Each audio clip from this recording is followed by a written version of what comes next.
अब जो हर एक सेल है ना, आप जो देखते हो अपने आजू बाजू, हर सेल, इंसान का सेल ले लो, पेड़ पौधों का सेल ले लो, हर सेल के बाहर भी पानी होता है, अंदर भी पानी होता है। पर जो सेल के अंदर पानी होता है ना, उसके अंदर शक्कर हो सकती है, चर्बी हो सकती है, प्रोटीन हो सकती है। तो ऐसे पानी को बोलते हैं साइटोप्लाज्म। क्या बोलते हैं? साइटोप्लाज्म। तो हर सेल के अंदर एक पानी भरा होता है, जिसके अंदर प्रोटीन होती है, शक्कर होती है, लिपिड होती है। तो ऐसे पानी को बोलते हैं साइटोप्लाज्म। तो आप पानी नहीं बोलेंगे, आप बोलेंगे फ्लूइड, कि उस फ्लूइड के अंदर पानी भी है, पर उसके अंदर प्रोटीन है, शक्कर है, कार्बोहाइड्रेट्स है, मिनरल्स है, दुनिया भर की चीजें हैं। तो ऐसे पानी को बोलते हैं साइटोप्लाज्म।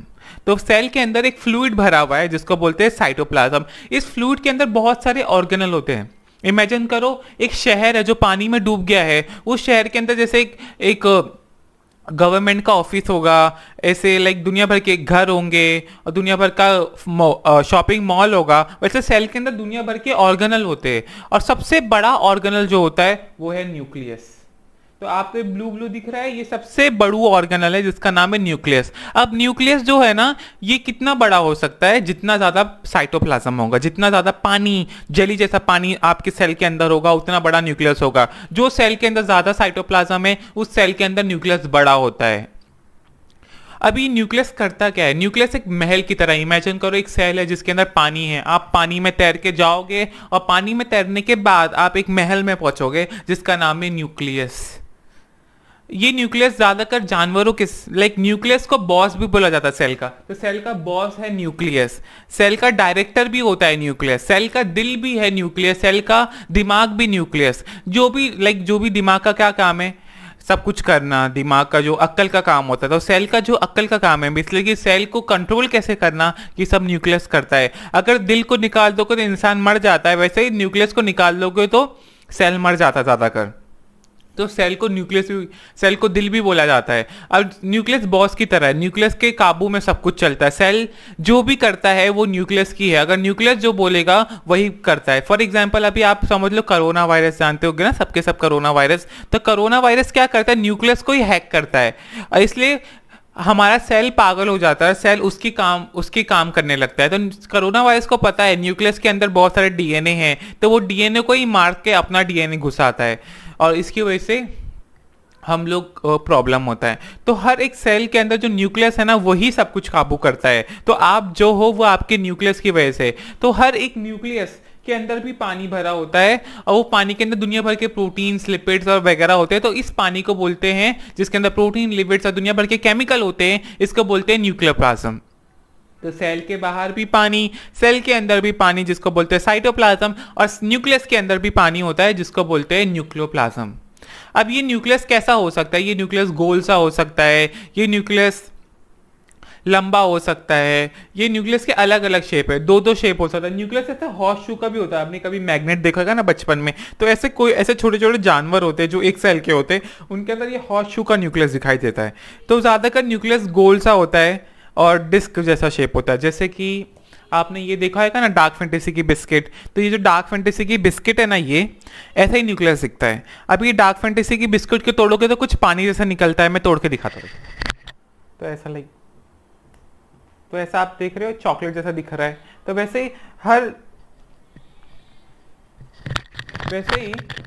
ही हर सेल के अंदर जो न्यूक्लियस होता है ना, उसके अंदर ऐसा जैसे डार्क फैंटेसी बिस्किट के अंदर चॉकलेट होता है, वैसे हर सेल के अंदर न्यूक्लियस के अंदर डार्क फैंटेसी, इमेजिन करो डार्क फैंटेसी की बिस्किट है। अब डार्क फैंटेसी की बिस्किट ब्राउन कलर की होती है ना, तो इसका साइंटिस्ट जो है ना, उसका भी नाम रॉबर्ट ब्राउन है। तो आप डार्क फैंटेसी की बिस्किट याद रखो, उसको याद रखो, तो ब्राउन कलर की होती है। तो वैसे ही चोकोफिल्स जो है, वैसे ही इसको जो साइंटिस्ट ने ढूंढा है उसका नाम रॉबर्ट ब्राउन है। जब आप इसको तोड़ते हो तो इसके अंदर इसके अंदर कुछ ब्लैक ब्लैक निकलता है ना, वैसे इसको जब तोड़ते हो ना, इसके अंदर ट्रांसपेरेंट कुछ निकलता है जिसको बोलते हैं न्यूक्लियोप्लाज्म। जब आप न्यूक्लियस को तोड़ते हो तो उसके अंदर न्यूक्लियोप्लाज्म निकलता है जो ट्रांसपेरेंट होता है।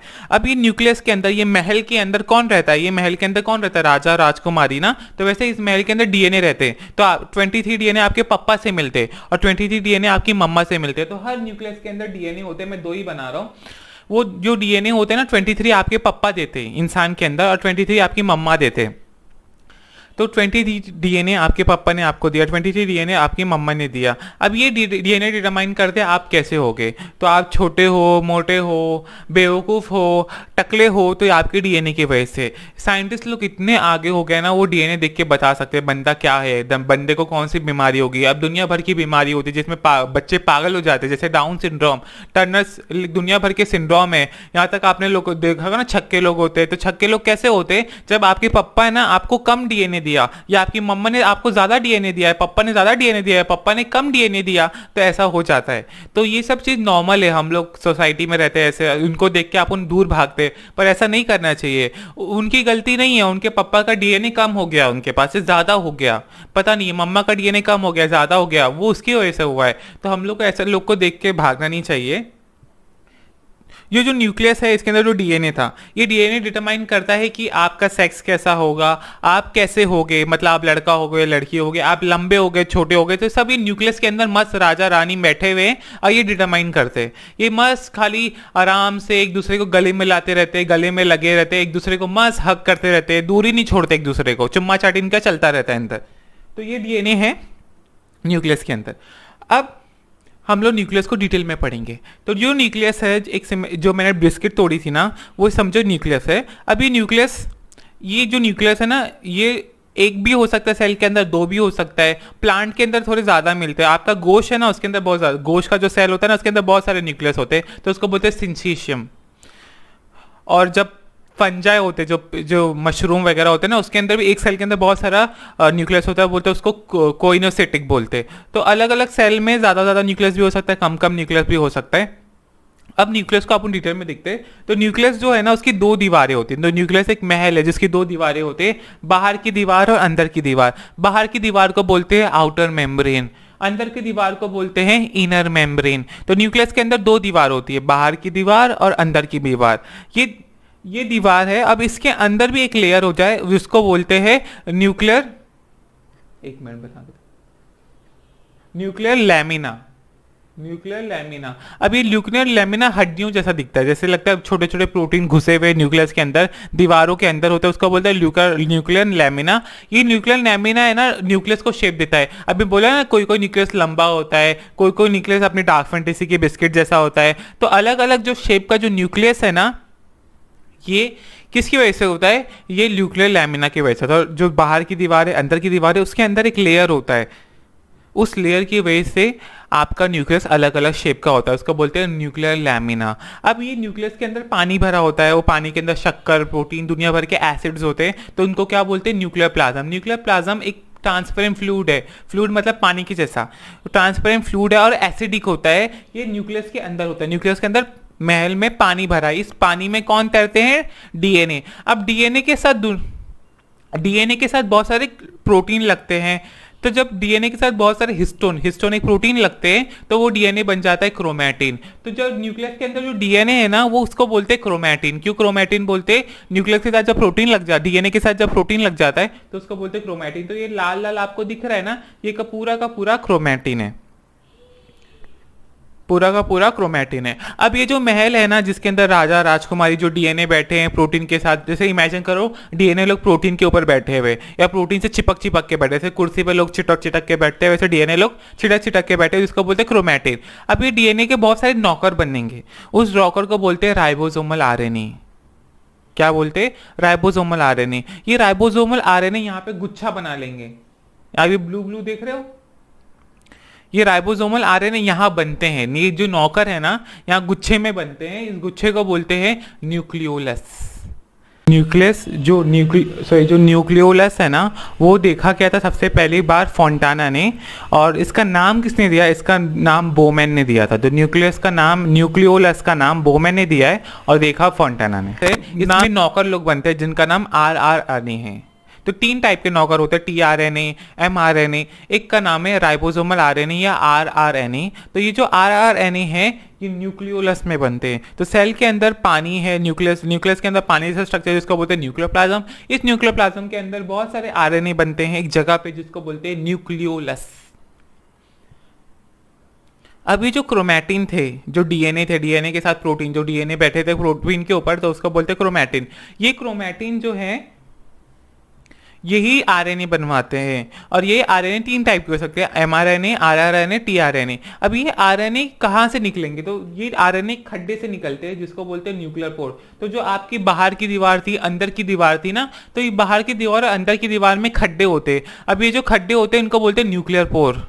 क्या बोलते हैं, न्यूक्लियर पोर। अभी न्यूक्लियर पोर से आरएनए बाहर निकलते, जो भी आरएनए अंदर बने ना, टीआरएनए, एमआरएनए, आरआरएनए, ये खड्डे से बाहर निकलते, ये दरवाजे की तरह है। तो हर एक महल के अंदर बहुत सारे दरवाजे हो सकते हैं, 1000 दरवाजे हो सकते हैं, 10,000 दरवाजे हो सकते हैं। अलग अलग जानवर, अलग अलग पेड़ पौधे में अलग अलग दरवाजे होते हैं। जानवरों में 400-500 बहुत हो जाते हैं, पर कोई कोई पेड़ है उनके अंदर बहुत सारे दरवाजे होते हैं। इस दरवाजों को बोलते हैं न्यूक्लियर पोर। इस दरवाजों से खाली आरएनए निकल सकता है, प्रोटीन निकल सकते हैं, पर डीएनए नहीं निकल सकते। डीएनए बहुत बड़ा है, डीएनए महल के अंदर कैद है, ये महल से बाहर नहीं निकल सकते। जो राजा राजकुमारी मस्त महल में तो कर रहे हैं अश्लील चालें, पर ये महल के अंदर बंद है, डीएनए बंद है, आपके पापा मम्मी का डीएनए बंद है, तो ये लोग महल से बाहर नहीं निकल सकते। पर नौकर लोग निकल सकते हैं, जो आरआरएनए ना, जो एमआरएनए, टीआरएनए, आरआरएनए, ये महल से निकल सकते हैं। और ये महल से कैसे निकलते हैं, न्यूक्लियर पोर से। और न्यूक्लियर पोर कैसे बना था, आउटर और इनर मेम्ब्रेन जब जुड़ जाते हैं तो बीच में जगह छोड़ देते, ये बीच जगह को बोलते हैं न्यूक्लियर मेम्ब्रेन। और ये आउटर इनर मेम्ब्रेन को कैरियोथीका भी बोलते हैं, आप याद रख सकते हो। अब ये जो जहाँ पे बोला था ना, आउटर इनर मेम्ब्रेन के बीच में अंदर की तरफ क्या बोलते हैं, एक लेयर होता है जिसको बोलते हैं न्यूक्लियर लैमिना। ये पोर के साइड न्यूक्लियर लैमिना नहीं होता, तो पोर के साइड न्यूक्लियर लैमिना, हर जगह न्यूक्लियर लैमिना होगा पर पोर के साइड नहीं होगा। अब ये जो आउटर और इनर, जो बाहर की दीवार थी और अंदर की दीवार थी ना, इनके बीच में खाली जगह होती है जिसको बोलते हैं nuclear like perinuclear space. मतलब दोनों दीवार के बीच में जगह होती है जिसको बोलते हैं पेरी न्यूक्लियर फेस। अब ये जो आउटर दीवार है ना, आउटर मेम्ब्रेन, ये 50 से 10 नैनोमीटर की हो सकती है। और जो इनर मेम्ब्रेन है ये भी 50 से 10 नैनोमीटर की हो सकती है। पर जो दोनों के बीच में जगह है ना, वो बहुत बड़ी है, वो 20, 30, 40 नैनोमीटर तक हो सकती है। अलग अलग सेल में अलग अलग होती है। और ये जो अंदर की तरफ था ना, न्यूक्लियर लैमिना, ये बहुत मोटा होता है, 50 से 80 नैनोमीटर तक मोटा हो सकता है। बाहर वाली दीवार खाली 5 से 10 नैनोमीटर। अभी बोलो कि नैनोमीटर क्या होता है, नैनोमीटर मतलब 10⁻⁹ 9 से याद रखो, 9 फॉर नैनो और 9 फॉर 9 वाला 9, तो 10⁻⁹ मतलब 0.000 ऐसे 8 जीरो लगाने पड़ेंगे, फिर 5 लिखना पड़ेगा। इतना छोटा होता है, इतना पतला होता है न्यूक्लियर मेम्ब्रेन। ये जो न्यूक्लियर मेम्ब्रेन में, जो न्यूक्लियस के अंदर जो डीएनए थे ना, ये डीएनए नॉर्मली हमेशा ऐसे क्रोमैटिन फॉर्म में रहते, पर जब एक सेल दूसरा सेल बनता है, मतलब एक सेल से दूसरा सेल का जन्म होगा, तब ये न्यूक्लियर मेम्ब्रेन, ये जो डीएनए, जो क्रोमैटिन है ना, ये लिपटना चालू करेंगे और ये बन जाएंगे क्रोमोजोन। क्या बन जाएंगे, क्रोमोजोन। तो ये जो डीएनए जब ये लिपटने लगता है तो ये बन जाता है क्रोमोजोन। तो ये क्रोमोजोन जो है ना, ये डीएनए ही है, क्रोमैटिन ही है, पर लपट जाते हैं जब सेल डिवाइड होता है। मतलब एक सेल से 2 सेल बनता है तो उसको क्रोमोजोन बन जाते। जब सेल डिवाइड नहीं होता तो उसको बोलते हैं इंटरफेस। तो आपको इंटरफेस में, और नॉर्मली आपको क्रोमैटिन दिखाई देगा महल के अंदर, न्यूक्लियस के अंदर। पर जब सेल डिवाइड हो रहा है, मतलब एक सेल से दूसरे सेल में जा रहा है, तब वो बनेगा क्रोमोजोन। तो क्रोमोजोन आपको हमेशा नहीं दिखाई देगा। क्रोमोजोन बेसिकली क्रोमैटिन ही है। जब सेल डिवाइड होता है ना, एक सेल से 2 सेल बनता है, तब उसको बोलते हैं क्रोमोजोन। तो आप जैसे एग्जांपल इमेजिन कर लो, जब एक सेल, जब समझो डीएनए वीएनए भी बाहर घूमने जाते होंगे ना कभी एक जिंदगी में, तो एक हमेशा कौन जेल में रहेगा, जेल से बाहर भी तो कभी सपना होगा ना जाने का। तो वो लोग जब जाते तो तैयार होते, जब भी आप समझो आप बहुत दिनों से घर में कैद थे, अभी आप घर से बाहर जाओगे तो तैयार होके जाओगे ना, तो ये जो क्रोमैटिन है ना, ये तैयार हो जाके क्रोमोजोन बन जाते हैं, इमेजिन करो। तो ये क्रोमैटिन बहुत सारे प्रोटीन पे जुड़ते हैं जिसको बोलते हैं हिस्टोन, और ये हिस्टोन पे जुड़ते जुड़ते जुड़ते क्रोमोजोन बनाते हैं। और ये क्रोमोजोन 4-5 टाइप, लाइक 1, 2, 3, 4 टाइप के हो सकते। अगर ये जो डीएनए ना, जहाँ एक ऐसा सेंटर में कुछ प्रोजेक्शन बनाते, ऐसा गोल गोल स्ट्रक्चर बनाते, इसको बोलते हैं सेंट्रोसोम। अगर क्रोमोसोम में बीच में सेंट्रोसोम है, सेंट्रोमियर बीच में है, तो उसको बोलते हैं मेटासेंट्रोमियर क्रोमोसोम। तो आपके जो क्रोमोसोम है, जो 46 क्रोमोसोम है, जिसमें 23 आपके पापा ने दिया था, 23 आपकी मम्मी ने दिया था, कुछ क्रोमोसोम के बीच में सेंट्रोमियर होता है। बोलो कि सेंट्रोमियर क्या आता है, डीएनए, जो डीएनए ना, जो डीएनए थोड़ा लिपटना चालू हो जाता है बीच में क्रोमोसोम के, और बन जाता है सेंट्रोमियर। तो बेसिकली पूरा क्रोमोसोम डीएनए से ही बना है, पर जब डीएनए बीच में लपटना चालू हो जाता है तो उसको बोलते हैं सेंट्रोमियर। अगर बीच में क्रोमोसोम के सेंट्रोमियर है तो उसको बोलते हैं तो अगर बीच में तो मेटासेंट्रिक होता है, उस क्रोमोसोम को बोलते हैं मेटासेंट्रिक। अगर थोड़ा ऊपर की तरफ है उसको बोलते हैं सब मेटासेंट्रिक, और थोड़ा ऊपर की तरफ है तो उसको बोलते हैं एक्रोसेंट्रिक। अगर सेंट्रोमियर सबसे ऊपर होता है उसको बोलते हैं टीलोसेंट्रिक। तो आपको याद रखना पड़ेगा, अलग अलग टाइप के क्रोमोसोम होते हैं, तो लाइक अलग अलग टाइप के। अभी ये क्रोमोसोम के ऐसे साइंटिस्ट लोग ढूंढ लेते हैं, क्रोमोसोम नंबर 13 है या 14 है ना, आपके पापा 23 डीएनए ढूंढते, डीएनए 23 डीएनए देते, एक एक डीएनए बनता है क्रोमोसोम। अब ये क्रोमोसोम साइंटिस्ट लोग कैसे ढूंढे, 13वां क्रोमोसोम है, 14वां क्रोमोसोम है, तो ये सेंट्रोमियर से ढूंढते हैं। और जब साइंटिस्ट लोग ढूंढते तो साइंटिस्ट लोग दुनिया भर की बीमारी भी ढूंढ लेते। तो समझो कोई माँ है, उसको मालूम पड़ गया कि उसका बच्चा अब नॉर्मल होने वाला है, तो ये जो उनका जो खून होगा ना बच्चे का, या फ्लूइड होगा ना, डॉक्टर एक इंजेक्शन घुसाएगा पेट के अंदर और फ्लूइड निकालेगा, और ये फ्लूइड जाएगा लैब के अंदर, और फिर लैब में वो लोग देखेंगे, क्रोमोसोम ढूंढेंगे, उसके बाद देखेंगे कि बच्चा एबनॉर्मल है कि नहीं, फिर लोग बता देंगे भैया आपका बच्चा एबनॉर्मल है, अगर आपको रखना है तो रखो। फिर वो माँ डिसाइड करेगी उसको बच्चा रखना है या नहीं रखना है। अगर बच्चा एबनॉर्मल होता है, ज़्यादातर लोग अपने बच्चे को वहीं पेट में मरवा देते हैं।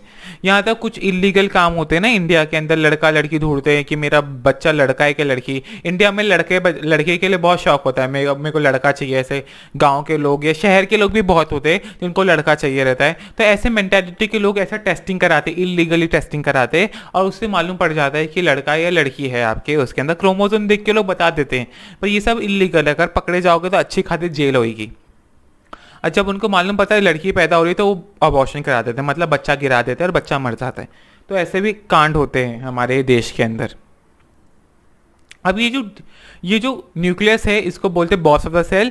ये न्यूक्लियस जो है ना, इसके अंदर डीएनए होते हैं और ये हेरिडिटी कंट्रोल करते हैं। मतलब आपके पापा टकले होंगे तो आप भी टकले होंगे, ठीक है। अगर लड़का पैदा हो रहा है और आपके पापा टकले तो आप भी टकले होंगे। आपके मम्मी पापा का स्किन थोड़ा डार्क है तो आप भी स्किन की डार्क होगी। मम्मी पापा थोड़े गोरे हैं तो आपकी चमड़ी भी गोरी होगी।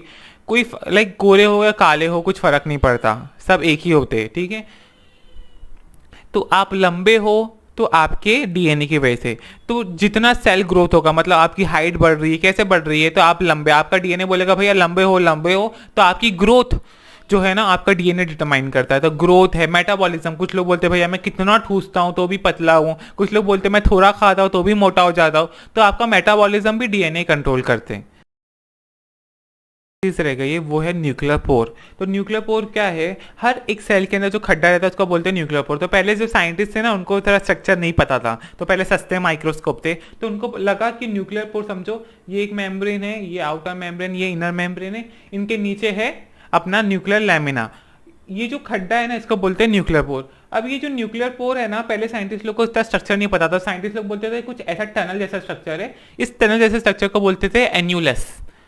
पर अब हम लोग को इसका डिटेल स्ट्रक्चर पता है, तो हमको पता है ये जो न्यूक्लियर पोर है इसके अंदर रिंग्स होती हैं, और ये न्यूक्लियर पोर देखता है कौन सी चीज़ों को अंदर लाना है, कौन सी चीज़ों का बाहर लाना है। तो आरएनए जो है, जो सारे नौकर है, एमआरएनए, टीआरएनए, आरएनए, ये अंदर आते हैं बाहर आते हैं ये न्यूक्लियर पोर से।